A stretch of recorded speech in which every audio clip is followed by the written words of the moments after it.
La mort de Patrice Charlemagne a choqué, un dénouement judiciaire vient accentuer la stupeur.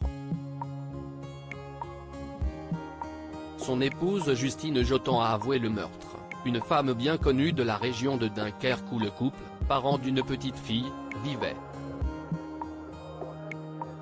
La mort de ce professeur d'université retrouvé poignardé chez lui à Dunkerque, Patrice Charlemagne, 51 ans, a suscité le choc dans la région.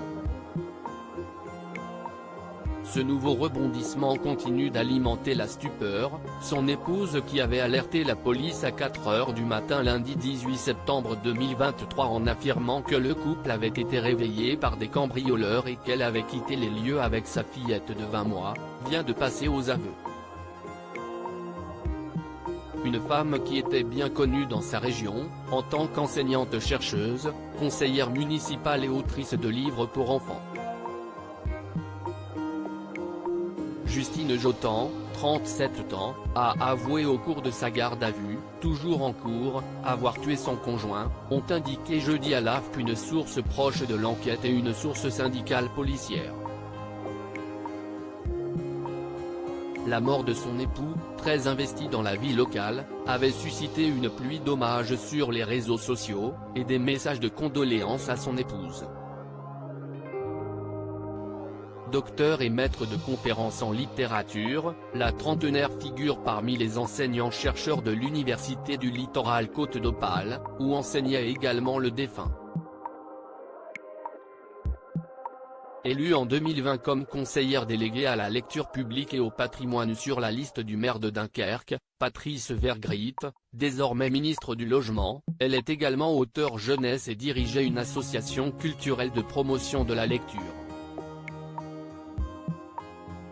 Sur sa page Facebook, Justine Jotan affichait en janvier 2022 une image de bonheur familial après la naissance de leur fillette Célestine, par PMA, racontant en détail le parcours difficile pour avoir un enfant. Sur son compte Instagram, elle relayait son travail notamment en tant qu'autrice de livres pour enfants.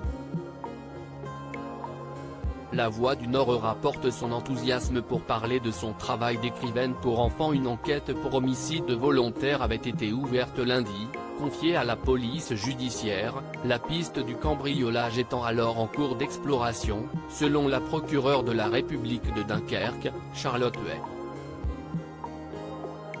Mais mercredi, l'épouse a été placée en garde à vue, après examen des témoignages, déclarations, constatations techniques et scientifiques pour confronter sa version des faits aux éléments recueillis dans l'enquête, avait indiqué la procureure. Elle a été confrontée à plusieurs éléments matériels suspects, selon une autre source proche de l'enquête. Il y avait notamment une entaille sur sa main gauche qui correspondait à celle d'un gant retrouvé sur place et l'analyse des smartphones qui laissait supposer des tensions dans le couple, ainsi que des incohérences dans le récit des faits, a indiqué cette source à l'AFP. Une mort choquante, un couple qui semblait uni. Ça nous a tous surpris, comme tout Dunkerque, a réagi pour l'AFP à l'annonce de ses aveux. Guillaume Vitu, directeur de cabinet du maire. On se côtoyait peu, elle était conseillère municipale déléguée, a-t-il ajouté.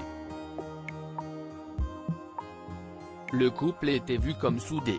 Lui brillante universitaire agrégée d'allemand, parlant couramment le néerlandais, passionnée par les langues étrangères et la musique, elle, chercheuse très impliquée dans la vie culturelle du Dunkerquois et notamment dans le quartier de Rosendal où habitait le couple. Elle a notamment organisé des journées du patrimoine dans le quartier.